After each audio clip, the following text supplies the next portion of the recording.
Hey guys, what is up? Dan here. Today is April 13th, 2021, episode 33. And we have just Brad today. Brad and I. I think you're selling those a little short there, buddy. What do you mean? I don't mind just the tip. Hey, just for a second. Once you get the tip in, the rest is so easy. So get this intro out of the way and you'll be all set. So obviously no Matt, no Bobby. Today, they are traveling. I guess they have a volleyball tournament. Something about chasing sand crabs and some chicks. I So think. yeah, hopefully they pick up the W and maybe a couple chicks and see what happens. So we don't have the structure we'd normally have. But what's going on with you, Brad? Anything? Oh man, nothing. Still swamped at work. Actually, I'm loving the topic that we have today. It should be a really good one. I have a lot that I can talk about it for personal experiences as well as stuff that I've curated from other influencers in the industry. So I'm excited. What about you, man? So you did a little bit of golfing this weekend? Yeah. So I did something super bougie, and I joined a club. A country club? I call it a club because I don't want to say country club. But I really did it to just buy my time back, because if I want to play golf competitively still, like, you can't do that at a public course and have 4 kids and do baseball and hockey. Yeah. Like, because now my son does baseball and hockey on the weekends. And now he has he has a baseball game during the week, and my daughter does competitive dance. So it's like, how do I get to still accomplish my goals? But they're number one. So it's like, how do I be part of it? It was an investment of your time. Right. So now I can play around in, 2.5, 3 hours versus 6 hours that it would take me at a public course on the weekend. So I really did it for the time. I'm not like walking around there. It's he's crazy. not bougie, but like every 10 minutes on Instagram story, it's like at the country club. That's not true. Oh, look, my pal and me at the club. No, but people look at me like I am like what's this guy doing? Yeah, here? who the fuck is this guy? Like, he's got a beard. Hey, that's good like, though. His shirt's untucked. Like, it's fucking ridiculous. That mustard stains. I'm trying to hang out with. I saw that yesterday. I'm trying to hang out with the employees, to be honest with you, because they just hey, what's up, dude? Yeah. Like, they're like, Mr. Griner. I'm like, please fucking Mr. call me Dan. Griner. It's fucked up, dude. It's crazy. Anyway, so that's the bougie thing I've done. But yeah, dude, kids are running with hockey, baseball, dance. Like, life's getting crazy. So I'm also super excited for this topic today. Because really I missed last week. And last week it was what you don't hate, you tolerate. Yeah, the Malcolm X quote. That's what we call it. Was it Malcolm X? Yeah, that's okay. That's what. Because Ed Milet talks about that a lot too. And I did listen to the pod, and I don't know if you guys dove into Ed too much. We touched on him a little bit. Nothing too crazy. I mean, you could dive into Ed on pretty much any topic we want to talk about. For sure. But so this is kind of a parlay on that, a little bit different twist, and it's really setting a standard or holding yourself to a standard. And so I actually did what Brad usually does, and I was like, well, what the fuck is a standard? Like, how do you define that? And so Google says, a standard is a level that you decide that something should be equal to or greater than. To set a standard for something means to decide what the standard is going to be. As a leader, it's your job to set a standard for an entire group. Standards are things you set for yourself by no longer putting up with less than what you are capable of doing. So I thought that was a great definition. Yeah, it was. And it was actually, so as you know, I always do that. I always Google, what are we talking about this week? I had a different one, which was perform an activity at a level that other people have to try to achieve. So, that's when you, on the surface level, you're like, oh, well, everybody tries to be better. But I think the biggest thing about setting a standard is society's standard is actually average. Like, yeah, and what I think we're probably going to dive into here in the next 30 minutes is how do you go from that average of what society says this is acceptable to the next level? Right. Well, what you're saying is that society sets the standard at average. Exactly. Right? Or really below average. Yeah. Because then you have people around you saying like, well, why are you trying to get better? Yeah, exactly. Why are you losing weight? Like, why putting yourself through that? Why are you working so many fucking hours? Yeah. So interesting. Do you have any quotes for this week? I know that do we usually open with that shit? We usually open, but hey, Hey, without Matt. New week. No glue. So. So yeah, I do have a quote. This one's from Jeff Bezos, one of the richest people in the world. So I figured he's probably got a pretty good standard. So leaders have relentlessly high standards. Many people may think these standards are unreasonably high. So to me, that kind of speaks to what I just said about, mediocrity of, society has an average standard. Obviously, he put himself in a position that his standards are way, way higher than anybody else's. Yeah, and I have a couple of quotes, and I want to speak to that one, but I want to say the quote that is around leadership that I have. You have a couple because your standards are higher than mine? Yeah, dude. I always you have to bring 3. Yeah. The quality of a leader is reflected in the standards they set for themselves. And so there was no person related to that quote, but I thought that was really, really solid, and especially in relation to what Jeff had said. Our buddy Jeff. Yeah, we might be able to get him on. First name basis now? I emailed him once, by the way. He didn't email me back. Did it bounce back? Or no, it went through. Hey. Jeff@amazon.com. For everybody out there. Anyways, the quality of a leader is reflected in the standards they set for themselves. And to talk toward your quote as well is, I think that like if you look at a Steve Jobs and you watch the movie that they did on him or whatever, he would freak out on people because like one thing the color was fucking not right, or you know what I mean. It's like do it again, and I'm a believer. Justin Bieber, whatever. He has this YouTube series, and he was like really fucking hard on himself over like one line. He was like, "No, we're fucking doing it again. We're doing it again," until like he's hit the standard that he set for himself. And I think that and not to dive too much further because I want to talk about this later, but as a leader, you set the standard for everybody else. You create the culture for everybody else. But on the flip side, they're going to start holding you to that standard. And as soon as you break that standard, they're going to lose respect for you. Yeah, I totally agree. And I think this episode will probably turn into a lot of leadership talk, because I think in order to be a really good leader, you have to have high standards. If your standards are low, the people around you aren't going to work to their fullest potential. Yeah, they're just not going to. Yeah. So, and then I'll skip this quote because they're kind of the same. But sometimes the issue is simply their ceiling is your floor. Yeah, I love that one actually, because I always talk about you never want to paint your goals. What some people might think $100,000 is a lot, or some people might think $1 million is a lot, or it might be 10 million. You got to put that really high, because I think you probably see this a lot with your work. For me, it's just myself really as the sales guy at my business. But when you're selling people, I'm sure you have standards of what Hey, we want to sell 30% of this. So then, oh shit, they came in at 25% this month. Yeah. So then what do? You're like, okay, well, that was good. Maybe 25% should be our goal. And then you lower it to 25, and then what do they hit the next month? 20. Right. So it's like, make that wall as high as you can possibly make it. Yeah, and you got to hold them to it. Like there has to be fucking consequences you have for yourself and for your team or whatever whenever you don't hit those particular standards. But, with this, sometimes the issue is simply that their ceiling is your floor. Back to when you said, hey, society sets it at average. And, the thing I think about and what's interesting is, you grow up in this whatever society throws at you, right? So like if you're born into an area that's poverty stricken, typically, if you look at statistics or whatever, you'll end up in the same boat, right? Because your standard is kind of what everybody around you is. And I was trying to wonder, or I was thinking about, like, how do people that come from like that poverty background, where do they start setting their standards higher than what they're used to? Because those always end up becoming the higher performers. I think I didn't have shit around me when I was growing up, but I do remember, and I still do this when I go to Florida or I go to the lake or whatever. I look around and I see all these fucking yachts, right? Yeah. And I always talk, I want a boat, right? And I'm like, if all these motherfuckers can get these yachts, why can't I get that yacht? Right? Exactly. And so, but the people that I'm with, I'll say that out loud, and they'll be like, "Oh, no," you know what I mean? Like, there's no, and so that is my floor, and that's their ceiling. Exactly.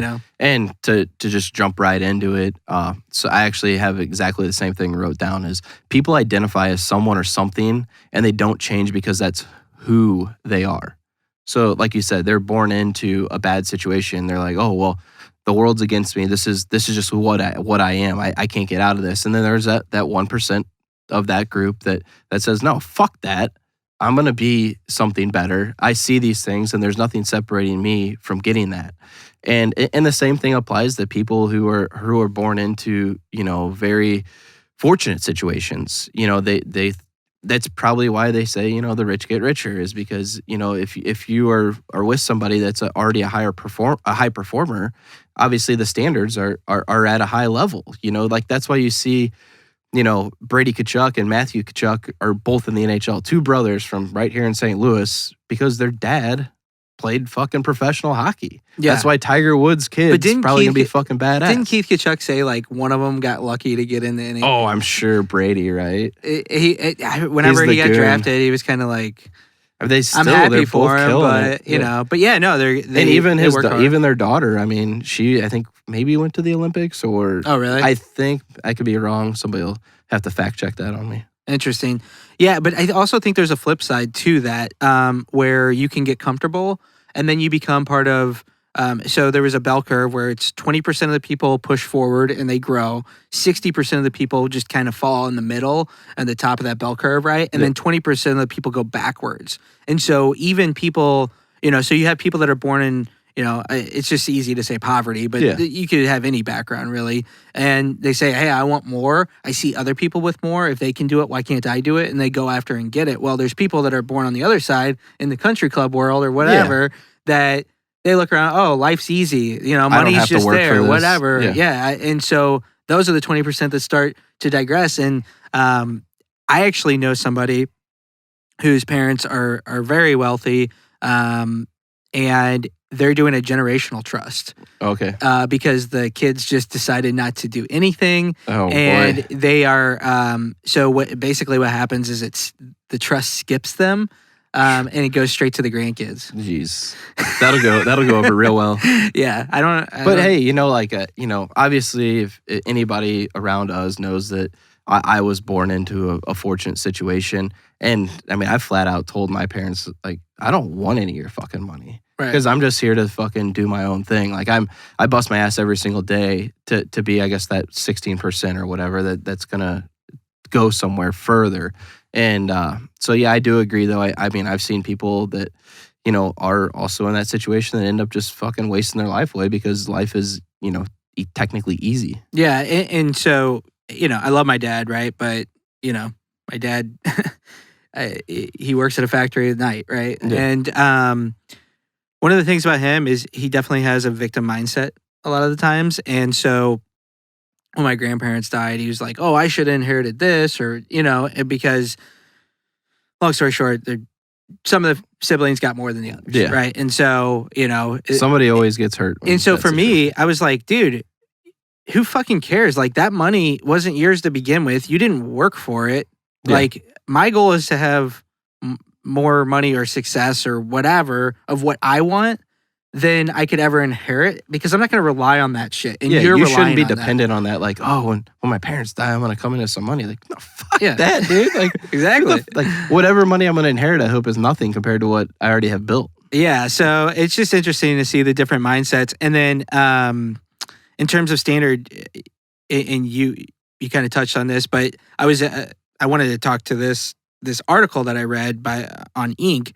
And there was an article, and this guy, he was an author, and he was writing a book, and all of his friends were like, hey, he would send the manuscript, and they were like, hey, your book's great, man. And he felt really good about it. He's like, I'm ready to go. Well, he started working with Ryan Holiday, which I know you're reading one of his books, or you just read it. Yeah, I just finished that one. And Ryan Holiday, after he was extremely satisfied with the manuscript, he'd send it to Ryan. Ryan would send it back every time, like over and over again. All like, these edits. Dude, you can do this 10 times better. You can do this 10 times better. And, Ryan was the person that held him to a standard. And I think that's so awesome, because at the very end of the article, he was like, I read my old manuscripts and I cringe. Yeah, exactly. I bet, right? Because I didn't even realize that there was a higher standard than what everybody else that I was comfortable with sharing the manuscript, what they were saying. Because I think a lot of people who don't have such high standards, they'll just say, oh, yeah, dude, that shit's good. Yeah, yes. Whatever, man. And a lot of that is just, participation trophy people nowadays. Like, people are like so scared to say, like, dude, this sucks. Yeah. You know what I mean? Instead of like actually giving that honest feedback to, be better. And a guy like Ryan Holiday that's wrote so many successful books is somebody that can, be brutally honest, and you're actually going to accept that criticism and know that it's real. Yeah. And so to that, and I had the question written down, but we kind of already answered it, is should you have people in your life that hold you personally to a higher standard? And I absolutely think that you should. And that's really your mentors, right? Those are the people that hold you accountable when you fuck up, not the people that are like, oh man, dude, I know you're going through a hard time. I get it. You'll get past it. No, dude, you didn't fucking do the work, and yeah, and you're fucking up. And I think that's actually a great situation to evaluate who your mentor is, because if your mentor isn't being straight up with you and telling you, hey dude, you're a dumbass, like why'd you do this? You fucked it up, like make it right or whatever. If they're not telling you that, they are not a mentor. They're not somebody that you want in your circle to guide you with those standards that they're setting for you and to hold you to them. Right, and look at where those people are compared to maybe where you're at, or maybe you're on the same level, but look at where those people are compared to the people that are just like, oh no, dude, it's okay. This will blow by, right? And so I had read one time, and I always thought this was a cool like litmus test or whatever, where it's how many people do you have in your life that push you outside your comfort zone? So how many friends do you have that if they would come to your house, you would be like, oh shit, I got to straighten up. I got to you know what I mean? Those are the people that you push yourself to a higher standard to be around. And I know that for a fact, the mentor that I have, I'm like he was like, hey, can you drive me? This house better be spotless. Can you pick me up? Yeah. I'm like, dude, my car better be fucking gotta legit. go rent something. Because his car, you know what I mean? Like his shit is always right. And so it pushes me to always be right whenever I'm around him with all my shit, and be, not embarrassed, but like know that, hey. No, you should be embarrassed. You should be. Okay. Yeah. I didn't know if that was okay. Yeah, if that was the right word. But yeah, you know what I mean, over my situation, because that pushes me or pulls me up, I guess you could say, whenever I'm around him, versus there's some people I'm around that's like, yeah, dude, just fucking swing by. Like, I got my Gatorade bottles on the floor, the fucking Forerunner, so my battery's dead again. Exactly. Like, I wouldn't even call him because it's fucking embarrassing. Like, how the fuck do you let your battery die? Exactly. And since he's coming on our podcast next week, I do have some stuff from Andy Frisella. So everybody out there that's listening, next week we're headed to First Forum headquarters to record a podcast with Andy Frisella. So make sure you tune into that one. And what I have is it's the little things that, and this may be a little bit more towards last week, but it's still the same thing. Like, you have to have a standard for yourself. Like, when you go into the bathroom and there's fucking piss on the toilet, do you just fucking look at the piss and think somebody else is gonna fucking do that? Or do you just fucking get the toilet paper, fucking wipe that shit up and throw it in the toilet? Is there something at work that happened that you let slide? Like, say Matt didn't make his sales calls this week, and you're like, hey dude, like, what the fuck? Or do you just fucking say, he'll get it next week. He had a lot going on, like right. He had to pack his bikini for this. But you got to weekend. hold yourself to that same shit, right? I didn't do my fucking part either. You do. But you got to be able to call yourself out. You do, and that's all about accountability. So it's like you have to self-audit yourself. You have to audit the people you're around. But if you start to let those things slide, it just starts to snowball. And then at the end of the day, you're in a situation where they think it's acceptable to have something late for work. They think it's acceptable to leave something a mess. And I'll be straight up. I talked about this last week. I used to be one of the most unorganized people in the world. And fortunately, I have an employee that actually set that standard for me. That's like, dude, like, we got to get this place looking a little bit nicer. I put in the work. He puts in way more work than me still. But it's nice to have that I feel like maybe it's being in this group where it's like we're trying to develop ourselves. To be a good leader, you have to be able to develop leaders underneath you. And I think that's what we're doing at our work is, I've developed a leader that he oversees the other kid now. And it's actually a really nice situation. Yeah, and you probably love that guy because he is somebody that levels you up, even though he works for you. Yeah. You know what I mean? Like, that's rare. Yeah, it is rare. But I also, there is a thin line in that situation. Like, I don't know how you tread it at work with Matt as being business partners and also being friends. To me, that would be extremely difficult. I think my situation was slightly different when I was racing. We were on the road together I mean, like, dude, we work 7 days a week essentially. You know, like we might have had a Sunday off. Right. So we were like more of a family atmosphere as opposed to friends, I would say, which maybe separates that. But I think that's a really hard situation because a lot of times in families, it's hard for somebody to say, but you know, a business is a living and breathing thing too. And so I always open up, or we always open up, I guess you should say, is like, hey, as friends, I love you, man. But here's what the fuck is going on. This is what pays the fucking bills. And saying it from a business perspective, like in the best interest of the business, this is what the fuck's going on. You know, outside of the friendship, like still my boy, like we're still friends, all that shit. So no homo. Yeah. But to your point, like what is right, what is wrong? The piss on the toilet seat, the putting your shopping cart back. Yeah.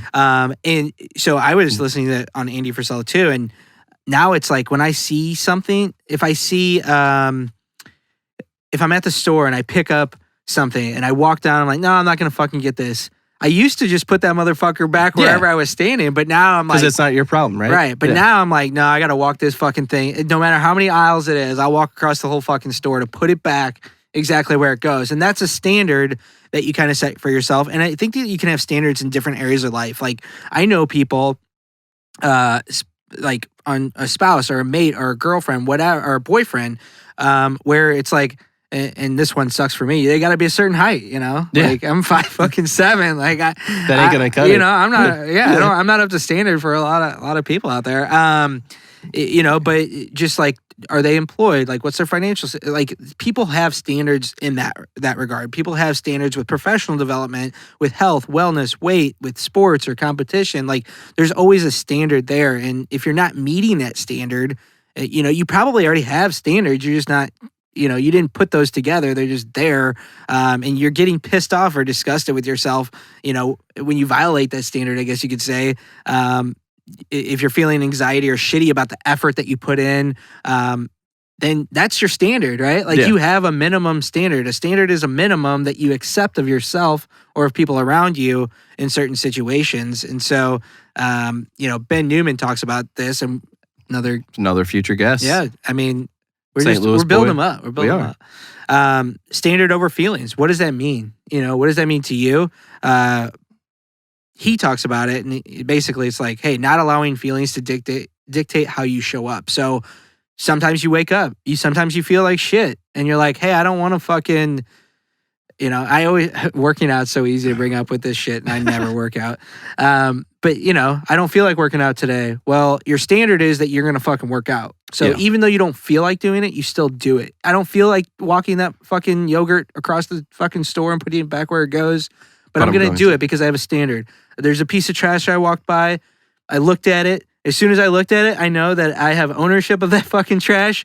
Walking away, it's like you threw it on the ground. Exactly. Yeah. And so now I have to fucking pick it up and I have to bring it to a trash can. Every fucking time I see a piece of trash on the ground, every time a lot of people have this standard, hopefully, with holding doors for people. Just like little shit like that. Those are all standards that we have that we hold ourselves to. And I have something very similar to that Tony Robbins actually says, and it's always get your musts done, not your shoulds. So what that means is like, I should go work out. No, you make that a must. It should be, I must work out. Change the word, right? You just change the word, because once you have that list of things that you must get done during the day, you're going to do them, not the shoulds. It's like, oh, I should get up earlier.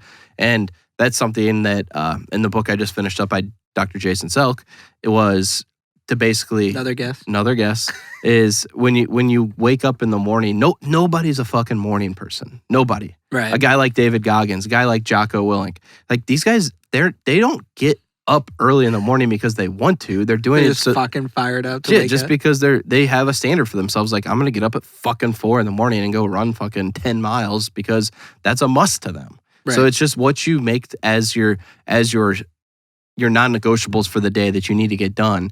That it's no different than your standards. It's what is my wall or your floor or your ceiling, and then how can I exceed that?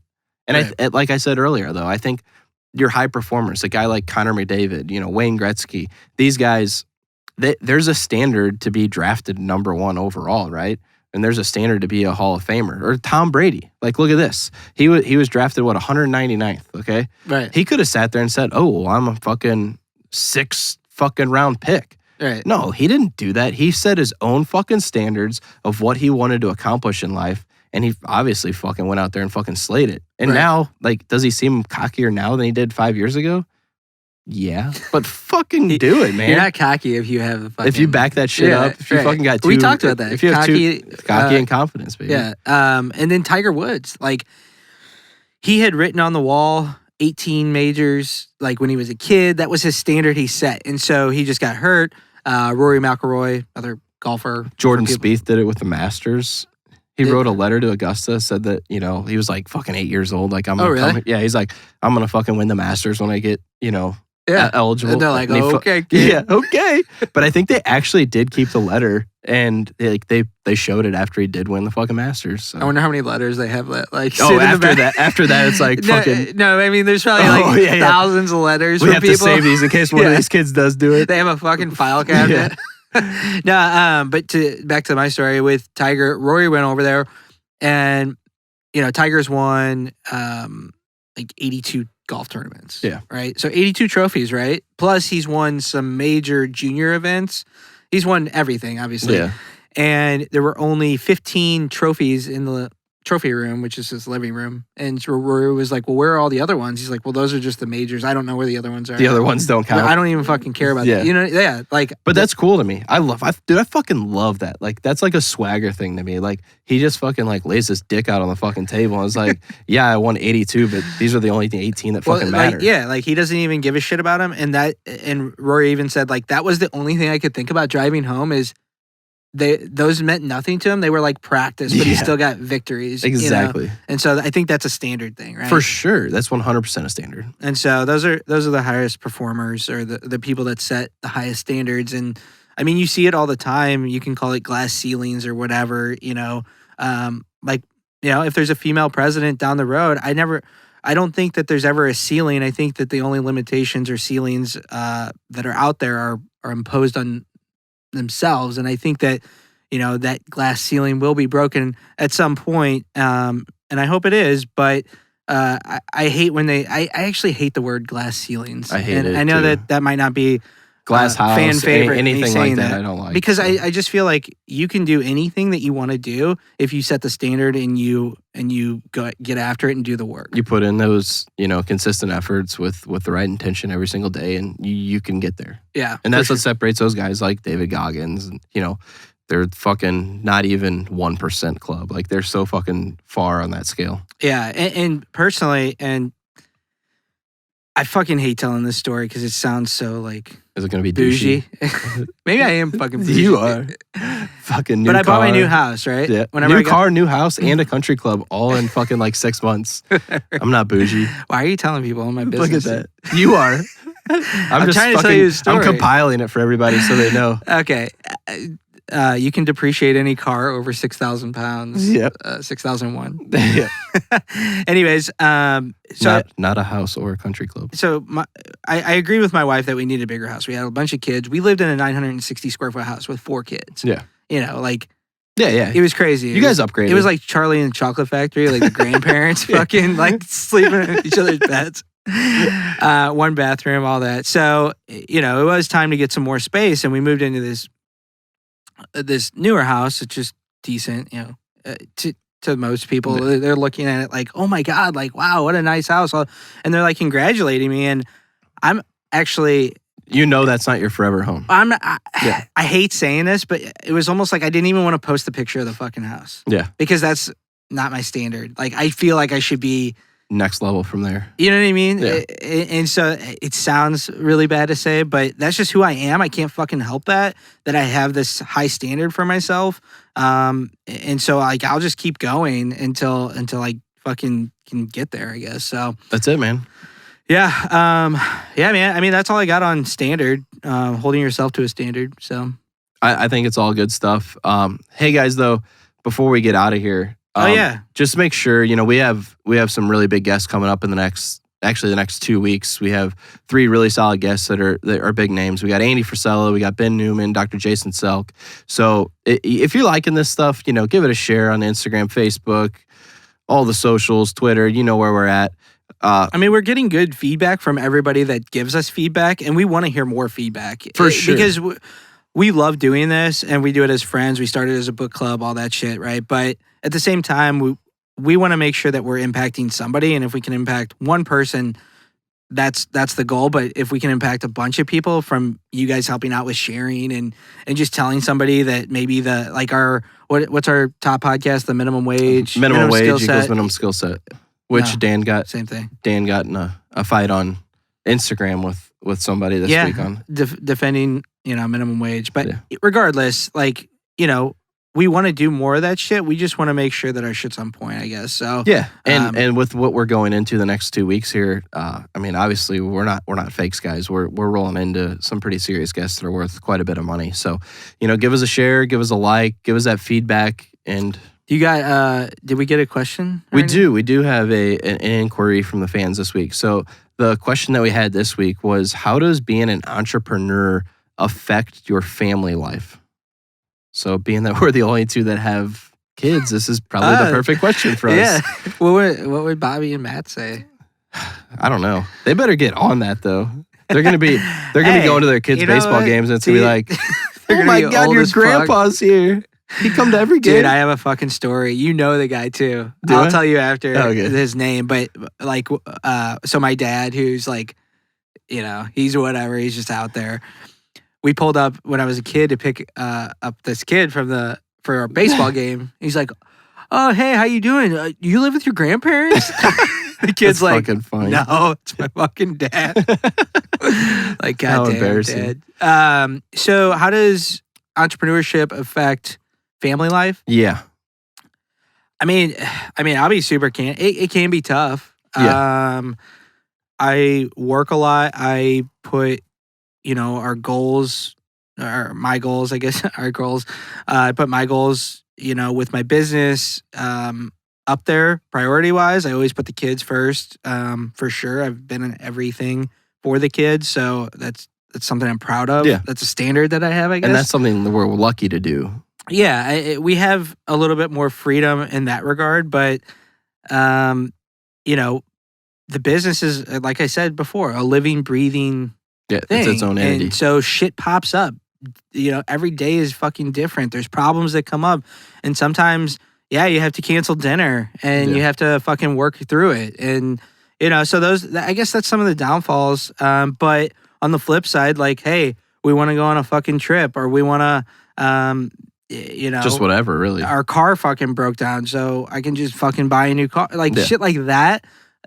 That's where we don't have to worry about some things, and the kids have a pretty good life, and I try to monitor that to a degree, because I don't want to overdo it, because I've seen, we talked about on this podcast, I've seen the flip side of the people who don't work, and I think your parents did a good job, Brad, because you work your ass off, even though they did really well. So I think, for me, there's pros and cons, and hopefully that answers kind of both sides. Yeah, for me, I probably tread the line the worst. I'm horrible at that balance, which I think is a bunch of bullshit anyways. I don't think there is a work-life balance between, owning a business and being with your family all the time. And I think there was a period of our family life where my wife would actually get pretty upset with me on things. And I think, I finally got across to her, hey, if these are the things you want and this is the lifestyle you want to live, this is just how we're going to have to roll with it for, the next 5 to 10 years. And then we'll get to that point to where, the kids are in high school or whatever. And you don't have a worry in the world. And also we're also fortunate that both our wives stay at home and take care of the kids. So that's something that I'm proud of, that, my wife doesn't have to go out and work 40 hours a week just to send our kids to daycare. So right. I don't think there's a balance. I think at the end of the day, there's situations come up that absolutely fucking suck, but I think it's all going to be worth it. Yeah. And just to speak to what you said, sometimes you're super thankful, and sometimes it's yeah, don't get me wrong. There's days where I'm like, fuck, I wish I was just fucking punching a clock. Right. But, those days make the good days that much better. Right. But yeah, so that's what I got for an answer on that. If that helped anybody out there, let us know. Share it up. Yeah. I guess that's all we got for today. Shorter podcast, probably. I don't know how much time we're in, but yeah, new cool little studio. We're in here with Rich, who has a platinum album from DJ. Don't cut that. Yeah, don't cut that out. DJ Khaled. Yeah, look at that. Another one. Platinum album. So anybody out there that's needing some audio work done, hit up our engineer here. Yeah. All right, guys. Thanks so much, and we will see you on a big episode next week. See you later, guys.